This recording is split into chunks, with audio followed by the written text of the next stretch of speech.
صفحہ نمبر 147، سیرت نبی جلد اول، حضرت عمار، ان کے بارے میں بیان ہے۔ حضرت عمار رضی اللہ، اردو زبان میں سرور عالم صلی اللہ علیہ وآلہ وسلم کی سیرت پر جامع ترین کتاب سیرت النبی صلی اللہ علیہ وآلہ وسلم۔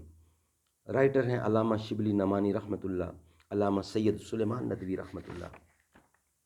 اعوذ باللہ السمیع العلیم من الشیطان الرجیم، بسم اللہ الرحمن الرحیم۔ الحمد للہ رب العالمین والصلاة والسلام علی رسولہ محمد و اصحابہ اجمعین۔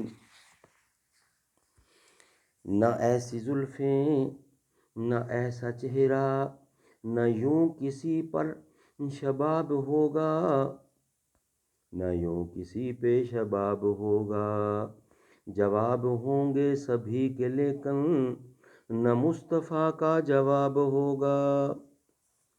حضرت عمار رضی اللہ یمن کے رہنے والے تھے۔ ان کے والد یاسر مکہ میں آئے۔ ابو حذیفہ مخزومی نے اپنی کنیز سے، جس کا نام سمیہ تھا، شادی کر دی تھی۔ عمار رضی اللہ اسی کے پیٹ سے پیدا ہوئے۔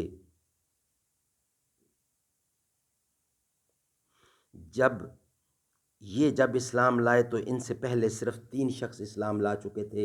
قریش ان کو جلتی ہوئی زمین پر لٹاتے اور اس قدر مارتے کہ بے ہوش ہو جاتے۔ ان کے والد اور والدہ کے ساتھ بھی یہی سلوک کیا جاتا۔ حضرت سمیہ رضی اللہ عمار کی والدہ تھیں۔ ان کو ابو جہل نے اسلام لانے کے جرم میں برچھی ماری اور وہ ہلاک ہو گئیں۔ حضرت یاسر رضی اللہ حضرت عمار کے والد تھے۔ یہ بھی کافروں کے ہاتھ سے اذیت اٹھاتے اٹھاتے ہلاک ہو گئے۔ حضرت صہیب رضی اللہ یہ رومی مشہور ہیں لیکن در حقیقت رومی نہ تھے۔ ان کے والد سنان کسرا کی طرف سے ابلا کے حاکم تھے۔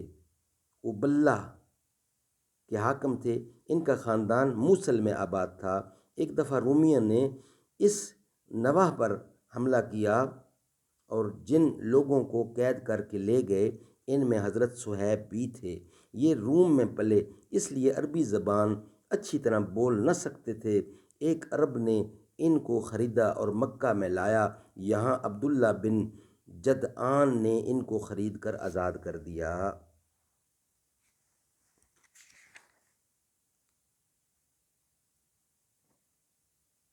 انشاءاللہ نیکسٹ ویلاگ میں اس کا بقیہ حصہ بیان کیا جائے گا۔ صدق اللہ العلی العظیم و صدق رسولہ النبی الکریم۔